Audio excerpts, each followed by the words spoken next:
नमस्कार। हमारी केंद्र सरकार से छात्रों के लिए, छात्राओं के लिए दो प्रमुख मांगे हैं। हम आग्रह करते हैं केंद्र सरकार संवेदनशीलता से उन मांगों की तरफ से ध्यान दे।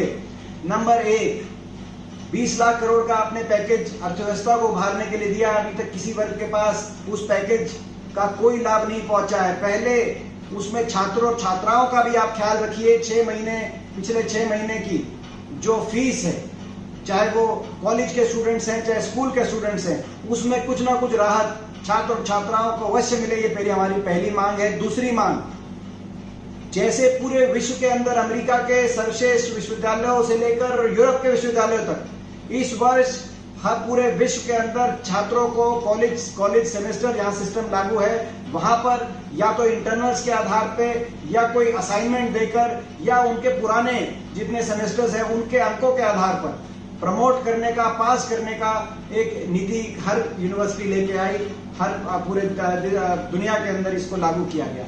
हमारे देश में जिस देश में सबसे तेजी से कोरोना बढ़ रहा है, सबसे तेजी से कोरोना संक्रमण का रेट आज हिंदुस्तान में तीसरे नंबर पे हम पहुंच गए हैं। जल्दी दूसरे नंबर पे पहुंचने जा रहे हैं दुनिया के अंदर कोरोना संक्रमण के मामले में। यहाँ पर क्यों हम छात्रों के सेहत को, स्वास्थ्य को खतरे में डालना चाहते हैं? हमारी मांग है कि नीति बनाकर सभी छात्रों को प्रमोट किया जाए। सुनने में आया कि फर्स्ट और सेकंड ईयर छात्रों को प्रमोट कर दिया गया है या करा जाएगा, मगर फाइनल ईयर के छात्रों से इम्तिहान लिया जाएगा। क्यों भाई?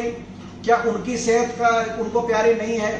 फाइनल ईयर के छात्रों को क्या राइट टू इक्वालिटी नहीं है? इस देश में राइट टू हेल्थ नहीं है? उनको क्यों गिनी पिग बनाया जा रहा है? और ये कहना कि उनकी डिग्री में कुछ कमी आ जाएगी, क्यों भाई? ये सेमेस्टर सिस्टम है पोखरियाल साहब।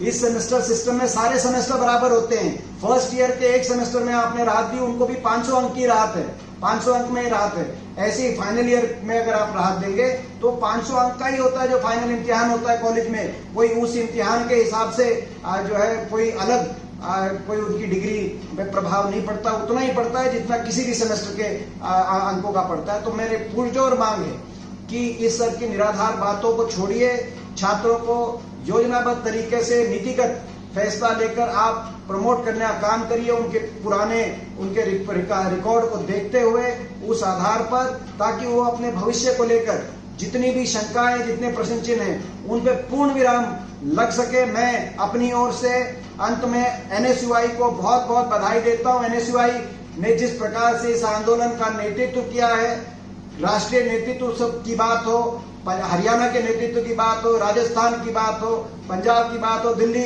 के नेतृत्व की बात हो, यूपी की बात हो, मैंने स्वयं देखा प्रत्यक्ष किस प्रकार से एनएसयूआई इस पे जूझ रही है।